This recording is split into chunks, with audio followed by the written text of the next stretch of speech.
नमस्कार किसान साथियों, स्वागत है आप सभी का एक बार फिर से एग्री फैमिली के ऑनलाइन प्लेटफॉर्म पर। किसान साथियों, आज अपन बात करेंगे धान की फसल के बारे में। यानी कि धान की फसल में अपन कल्लों की संख्या कैसे बढ़ाएं ताकि अपनी पैदावार भी बढ़े, साथ ही किसान को अच्छा फायदा हो। तो किसान साथियों, जैसा कि जो धान की फसल होती है उसमें सबसे ज़्यादा पानी की आवश्यकता पड़ती है। साथ ही सबसे ज़्यादा खाद उर्वरक प्रबंधन अपन इसके अंदर करते हैं, जिससे अपनी लागत अधिक आती है। और इसके अंदर अपन मेहनत भी ज़्यादा करते हैं, यानी कि अपनी जो लेबर होती है वो ज़्यादा लगती है। तो इतना खर्चा करने के बाद भी अगर किसान अच्छी आमदनी नहीं कर पाता है, तो किसान को आर्थिक नुकसान होता है। तो किसान साथियों, इसके अंदर जब अपनी फसल इस समय बुआई के बाद में 20 से 21 दिन की हो जाए, उस समय पर कौन-सी खाद डालें, यानी कि कौन से पोषक तत्व डालें जिससे कि कल्लों की संख्या बढ़े। देखिए, इसमें अपन 2 प्रकार से पोषक तत्व प्रबंधन करते हैं। एक तो अपन करते हैं बेसल डोज़ के रूप में, एक करते हैं अपन खड़ी फसल में। बेसल डोज़ में जिन किसान भाइयों ने नाइट्रोजन, फास्फोरस, पोटाश की पूर्ति डीएपी, एमओपी या एसएसपी के माध्यम से कर दिए, तो वो तो बहुत ही बढ़िया रहता है।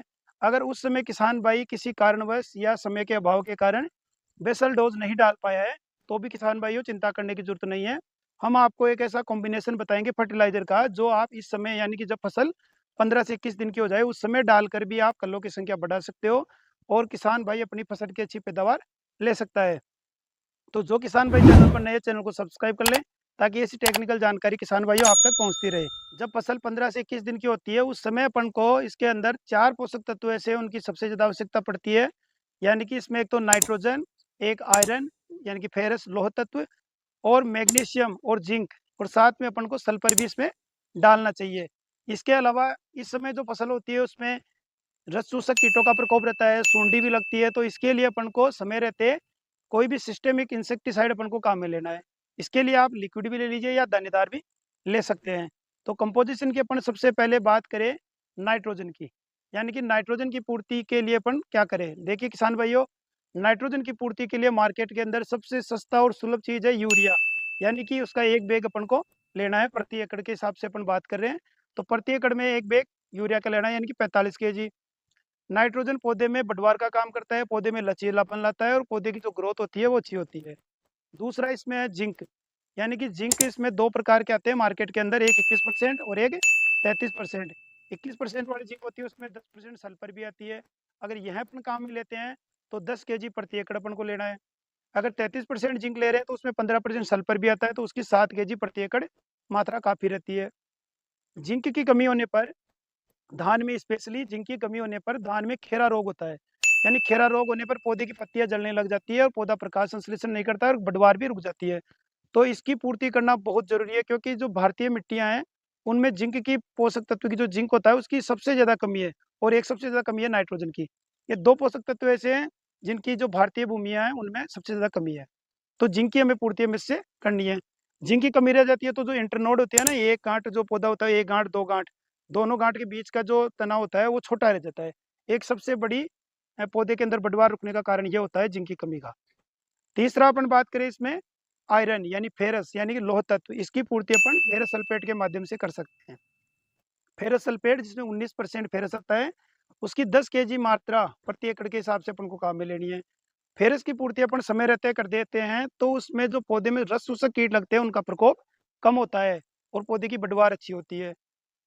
चौथा अपन को करना है इसमें मैग्नीशियम, यानी कि मैग्नीशियम की पूर्ति अपन को मैग्नीशियम सल्फेट के माध्यम से करनी है।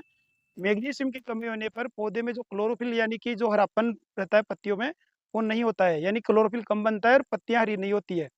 तो ये नुकसान होता है, इसलिए हमें मैग्नीशियम की पूर्ति करनी है।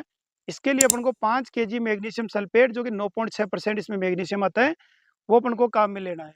ये अपन काम में लेंगे तो क्लोरोफिल भी अच्छा बनेगा और प्रकाश संश्लेषण सही होगा, तो पौधे की बढ़वार बढ़ेगी और जो जब दाने बनेंगे तो वो उसमें भराव अच्छा होगा।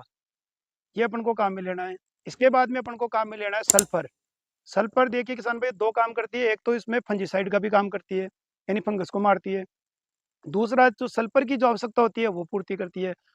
सल्फर जो अपन डालते हैं वो 80% डब्ल्यूपी अपन को काम में लेनी है। इसमें सुंडी का प्रकोप रहता है और भी अन्य कीटों का प्रकोप रहता है, तो इसके लिए अपन को 1 लीटर क्लोरोपाइरीफॉस 20 सीसी या 50 सीसी अपन को काम में लेनी है, या दानेदार कीटनाशी भी आप काम में ले सकते हो। इसके लिए जो दानेदार कीटनाशी है वो क्लोरेंटा निलिप्रोल, वो 4 केजी मात्रा प्रति एकड़ अपन को काम में। सल्फर अपन इसलिए काम में ले रहे हैं इसमें, एक तो जो अपन जो कंपोजिशन बनाएंगे इसमें सारा यूरिया का इनका सबका मिला करके, तो पिघल जाता है, यानी कि पानी हो जाता है उसका। तो उसको रोकने के लिए यानी कि भुरभुरा बनाने के लिए, क्योंकि खेत में अपन फेंकेंगे, छिड़केंगे तो लिक्विड सा होने के बाद में दिक्कत आती है, तो इसलिए भुरभुरापन उसको करने के लिए सल्फर इसमें मिलाते हैं। एक तो वो काम करती है, एक फंगिसाइड का करती है और सल्फर की पूर्ति तो करती ही करती है। तो इस प्रकार ये 2-3 काम करती है इसके अंदर। तो इनका ये कंपोज़िशन बनाने के बाद में इसके अंदर आप अगर जड़ों की ग्रोथ कम है, यानी कि मिट्टी के अंदर वायु संचार कम है आपकी में, तो आप इसके अंदर ह्यूमिक एसिड भी काम में ले सकते हो, या फिर इसमें फुल्विक एसिड आप ले सकते हो, या फिर सीवीड 1 केजी मात्रा प्रति एकड़ के हिसाब से आप काम में ले सकते हो।